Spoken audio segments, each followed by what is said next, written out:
Recognition. Mr. Chair, I rise in opposition to the amendment. You know, the more things change, the more they stay the Gentlemen same. will suspend. There is no amendment Move to before strike the last word, House. sorry. Yeah. Move to strike last word. Gentlemen is recognized to strike the last word. Thank you. Got a little ahead of myself there. The more things change, the more they stay the same. Members of Congress standing on this floor talking about buy low, sell high.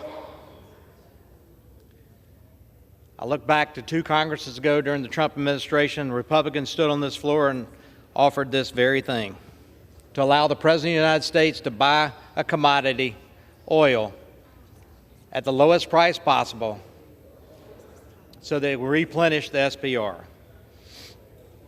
Thank y'all for acknowledging that fact. But unfortunately, oil isn't cheap right now. You're not going to be able to buy oil very low unless we change the policies of this country and start producing American energy. Increase supply to meet demand, lowers prices. It's pretty simple economics 101. The answer to our energy security is not reflexive Democrat big government price controls, which will restrict energy resource development and supply, drive up energy costs, which we're seeing, adding to the current inflation rate, which is over 6%. GDP numbers came out today. Very slow growth in this nation. We have a solution. Produce American energy. Fuel the economy. Help your constituents. Lower transportation fuels. Lower energy costs at their home through American energy resources. Price controls always end with gas lines and fuel shortages. Truckers stuck this year on the side of the interstate for days because diesel fuel shortages. I talked about that earlier. Consumer prices are through the roof. Anything transported by 18-wheeler is going to be more on the consumer shelf because the price of diesel fuel is passed on to the consumer and the prices. It's how the economy works.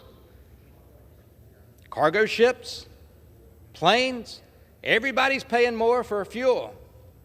That will result in higher prices, inflation, as a direct result of the Biden administration's policies to end American energy production and ultimately American energy dominance. The U.S. is the #1 oil and gas producer in the world, and we have the resources here to produce millions more barrels a day. H.R. 21 is about restoring U.S. leadership in the world in the realm of energy production. It's about reducing political interference in markets and unleashing the benefits of free and open markets and encourage innovators to invest and take risk, and end our dependence on OPEC to demand and set price controls for a global market. The Shale Revolution just didn't happen in countries with price and supply controls. It happened because of innovation in this country. It happened in America, where we encourage entrepreneurial spirit instead of a top-down, government-controlled economy. It's estimated that Shale Revolution saved U.S. consumers $203 billion annually.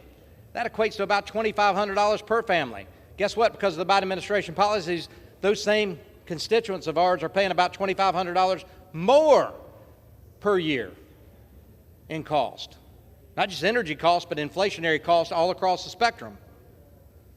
It also lowered energy-related greenhouse gas emissions by an estimated 527 million metric tons per year because of natural gas.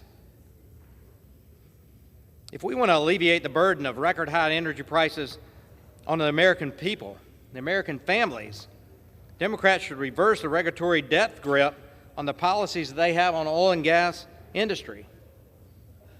I got a solution. Build more pipelines in this country, and let's get the resources where they're needed, in our states and in our communities, in our homes.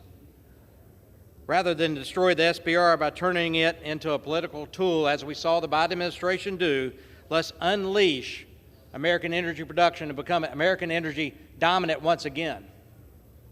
So I urge a no vote on this amendment, and I yield.